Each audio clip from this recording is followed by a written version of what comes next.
আপনারা নিশ্চয়ই এক ধরনের উত্তেজনার মধ্যে আছেন। আমি ডেফিনেটলি, কারণ এই দৃশ্য আপনারা বাংলাদেশে আর দেখেন নাই, দেখার সুযোগ হয় নাই। আমরা পোস্টাল ব্যালটের মাধ্যমে, আপনারা জানেন, আমাদের প্রবাসী বাংলাদেশি ভাই বোনরা যারা ভোট দিতে চান, আগ্রহী আছেন, তাদের ভোটের ব্যবস্থা করেছি এই প্রথমবারের মতো। গত 54 বছরে যে জিনিসটা হয় নাই, আমরা সেই উদ্যোগটা নিয়েছি। আমাদের মাননীয় প্রধান উপদেষ্টা যে ওয়াদা দিয়েছেন, আমরাও একই ওয়াদা ধারণ করি এবং আমরা এই উদ্যোগটা নিয়েছি প্রবাসীদেরকে ইনক্লুড করার জন্য, যে পোস্টাল ব্যালটের মাধ্যমে। দ্বিতীয়ত, দেশের ভিতরে যারা ইলেকশনের সাথে জড়িত থাকেন, ইলেকশন কন্ডাক্টের সাথে জড়িত থাকেন, তাদের ভোটের ব্যবস্থা আমরা পোস্টাল ব্যালটের মাধ্যমে করেছি ইনশাল্লাহ। তারপরে যারা কনস্টিটিউয়েন্সির বাইরে পোস্টেড থাকেন, সরকারি কর্মকর্তা কর্মচারী, তাদের ভোটের ব্যবস্থা করেছি। যারা জেলখানায় বন্দী আছেন, তাদের ভোটের ব্যবস্থা করেছি। আপনারা স্বচক্ষে দেখেছেন যে কর্মযোগ্য এবং অত্যন্ত নিরাপত্তা নিশ্চিত করেই কিন্তু এই কাজটা করা হচ্ছে। ভোটের স্যাংটিটি রক্ষা করেই কিন্তু আমরা এই ব্যবস্থাটা আমরা সম্পন্ন করার চেষ্টা করছি। আশা করি একদম সুন্দর মতো যাতে ভোটের গোপনীয়তা রক্ষা হয়, integrity of the electoral process, এটাকে ইনশিওর করে আমরা কিন্তু এই কার্যক্রমটা গ্রহণ করেছি। আপনারা দেখেছেন আমাদের পোস্টাল ডিপার্টমেন্টের সহায়তায় এবং ইন্টারন্যাশনাল পোস্টাল ইউনিয়নের সহায়তায় আমরা তো এখন রেজিস্ট্রেশন কত হয়ে যাবে, 5.5 লক্ষ মতো।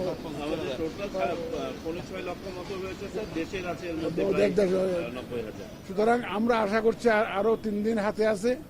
আপনারা একটু প্রচার করবেন, সাংবাদিক ভাইদের এখানে আমি অনুরোধ করব। আর 3 দিন হাতে আছে, আপনারা দেশের ভিতরে যারা আছে তারাও যাতে রেজিস্ট্রেশনটা করে ফেলেন। কারণ আমরা আশা করছিলাম আমাদের প্রায় 8-10 লক্ষ লোক কাজ করবে ইলেকশনের দিন এবং ইলেকশনের আগে পরে, আইন শৃঙ্খলা বাহিনীর সদস্য সহ। গতকালকে আমরা যে মিটিং করেছি আইন শৃঙ্খলা বাহিনীর সাথে, ওনাদেরকেও আমরা অনুরোধ করেছি ওনাদের বিভিন্ন ডিপার্টমেন্টকে যাতে ওনারা ডিসেমিনেট করেন, যাতে করে তারা সবাই ভোটের আওতায় আসেন, সবাই যাতে রেজিস্ট্রেশন করেন। তারা আশা করি ইনশাল্লাহ এই রেজিস্ট্রেশনটা দেশের ভিতরে অভ্যন্তরে খুব দ্রুত বেড়ে যাবে আগামী 3 দিনের মধ্যে। এই প্রথমবারের মতো আমরা যে উদ্যোগটা নিলাম, আমরা আশা করছি এটা একটা সারা বিশ্বে একটা মডেল হয়ে থাকবে। এই যে হাইব্রিড মডেলটা, যে online registration but manually postal ব্যালটের মাধ্যমে যে ভোট কালেকশন করা, এটা একটা মডেল হয়ে থাকবে। আমরা দেখি, হয়তো আপনারা দেখবেন যে কিছু দুষ্ত্রুটি হয়তো আপনারা খোঁজার চেষ্টা করবেন বা পাবেন। আমরা we don't claim that we have been able to introduce a perfect system. It may not be perfect. It may be improved later. যে বছর যত দিন যাবে এটা আরো উন্নত হবে, আমাদের সিস্টেমটা আরো ডেভেলপ করবে। আমরা আশা করি ইনশাল্লাহ একটা সবাই মিলে আরো এটাকে উন্নত, আগামীতে যখন ইলেকশন হবে এটা আরো সুন্দর হবে, আরো উন্নততর হবে, আরো কাভারেজ আরো বাড়বে। এই প্রথমবারে আমরা কিন্তু ব্যক্তিগতভাবে আমরা সন্তুষ্ট। আমরা যে টার্গেট করেছিলাম, আমরা যে নিয়ত করেছিলাম, যে ধারণা করেছিলাম, আমরা মোটামুটিভাবে সন্তুষ্ট। আগামী 3 দিনের মধ্যে যদি আরো রেজিস্ট্রেশন হয়, তাহলে আমাদের সন্তুষ্টি আর একটু বাড়বে। এই আরো রেজিস্ট্রেশন বাড়ানোর জন্য আপনাদের ভূমিকা আমরা চাই। আপনারা একটু প্রচারণা করেন যাতে সবাই রেজিস্ট্রেশনটা করেন। আমি আজকে আর কথা বলবো না। কোনো প্রশ্ন আবার কিসের? প্রথমবারের মতো এখন জবাব দিবেন, কোনো প্রশ্ন না। প্রথমবারের মতো এই পদ্ধতিটা চালু করা হচ্ছে, এখন পর্যন্ত আপনারা কি চ্যালেঞ্জ ফেস করতেছেন? বহু রকমের চ্যালেঞ্জ তো আছে ভাই। এই চ্যালেঞ্জগুলো যাতে অ্যাড্রেস করা যায় প্রপারলি, আমরা তো বহুদিন ধরে তো এক্সারসাইজ করেছি, বহু বিশেষজ্ঞের সাহায্য নিয়েছি, বিভিন্ন বিশ্ববিদ্যালয়ের এক্সপার্টদের সাহায্য নিয়েছি, দেশি বিদেশি আইসিটি কোম্পানিগুলোর সাহায্য নিয়েছি। আমরা আইএফএস থেকে আরম্ভ করে ইউএনডিপি থেকে আরম্ভ করে তাদের কনসালটেন্টদের সাহায্য নিয়েছি। সবাই মিলেই তো আমরা এই সলিউশনটা বের করেছি।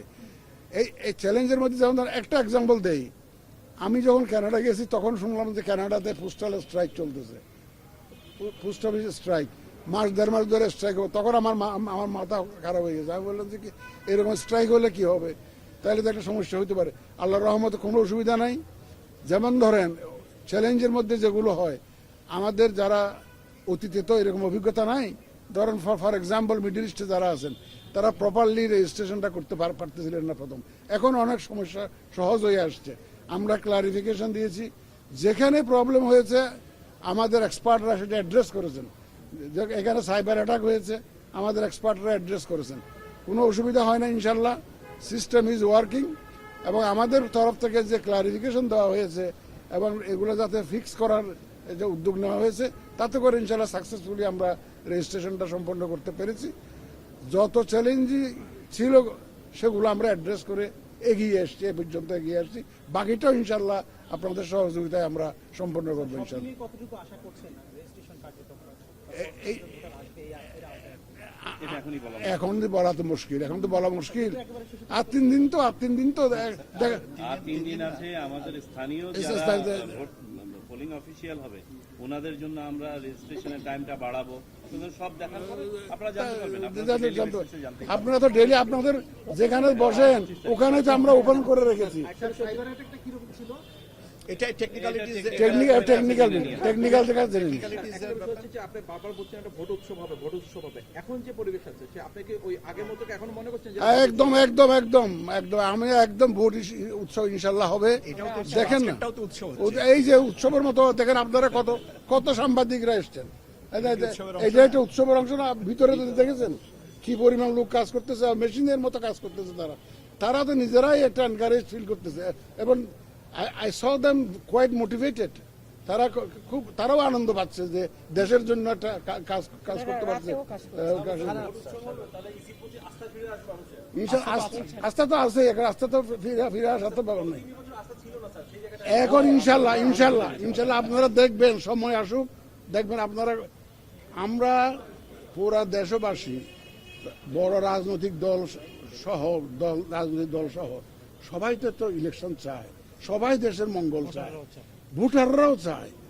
কালকে আমাদের আইন শৃঙ্খলা বাহিনী আপনি দেখেছেন, সব বাহিনীর প্রধানরা একসাথে জাতিকে আমরা একটা মেসেজ দিয়েছি যে আমরা সবাই এক, ইলেকশনের ব্যাপারে সবাই এক, আমরা সুন্দর নির্বাচন সবাই চাই, সবাই মিলে আমরা ইনশাল্লাহ এটা করবো।